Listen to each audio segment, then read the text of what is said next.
Guys, my name is Alice, and I am, among other things, a literature tutor.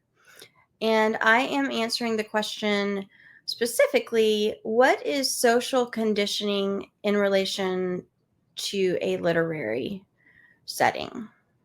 So, what is social conditioning in literature, and why is it important? Okay, so social conditioning is found in every aspect of life, not just literature, but it's used in literature for certain purposes. So social conditioning, it's it's about how people are shaped by the world around them, the culture they live in, and the time they live in.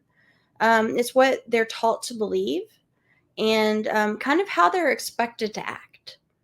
Um, so you could look at your own life and answer those questions and kind of understand how you specifically are socially conditioned as well. Um, so, what happens in literature is that the authors will take their characters who have been socially conditioned to think or feel a certain way about something, and they'll have their characters push the boundaries of what is acceptable in that society.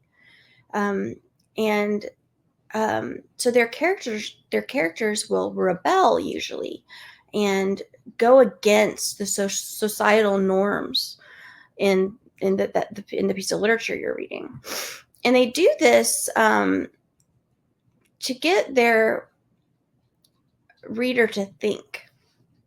Usually, it's to get you to think, what if you thought this way? Or is it possible that you could think outside of the box of your social conditioning? And also, it helps you examine, wow, I'm socially conditioned myself. Um, and we see it in the lives of these characters. So, some examples: Pride and Prejudice. Okay, this by Jane Austen. It's a classic English uh, work.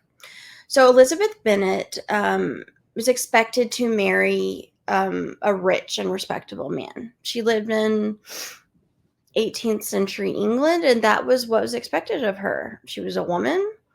The character, Elizabeth Bennet, she was a woman. She was dependent on a man, and that was what was expected of her. However, she was quite feisty. If you have read the book or seen any of the adaptations or movies, and she didn't want to marry who she was supposed to marry, and instead pushed back on those expectations and just refused to settle and decided that she'd follow her own path instead. So another example, are the Hunger Games. Okay, so this is, it was adapted into a movie, so we see it in film as well quite a lot. But the Hunger Games is set in a dystopian world, so we're already in a different world than we're used to, with different expectations, different societal norms. And Katniss grows up believing that the Capitol is all powerful and unbeatable, but when she's actually thrown into the games, she realizes that she does not have to play by those rules. And so that's another example of social conditioning. So, one more example is in To Kill a Mockingbird. That is a great work. I'm sure you've read it. If not, you will probably soon. And so, in To Kill a Mockingbird, we have a situation dealing with race and class. And so, the people of the small town, Maycomb, they believe certain things about race and about class, based on how they were raised, based on how the people around them think about them. They're prejudiced and racist in a lot of ways, and they don't they don't really question it. However, throughout the book To Kill a Mockingbird, we see Scout and Atticus challenging those beliefs of that small town in Alabama. Um, and they challenge those beliefs by standing up for what they believe is right.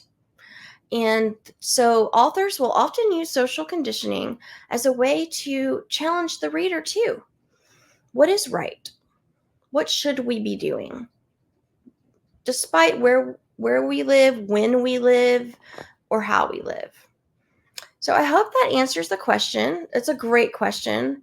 And my name is Alyce. Again, I'm a literature tutor, an English tutor, writing tutor, essay tutor.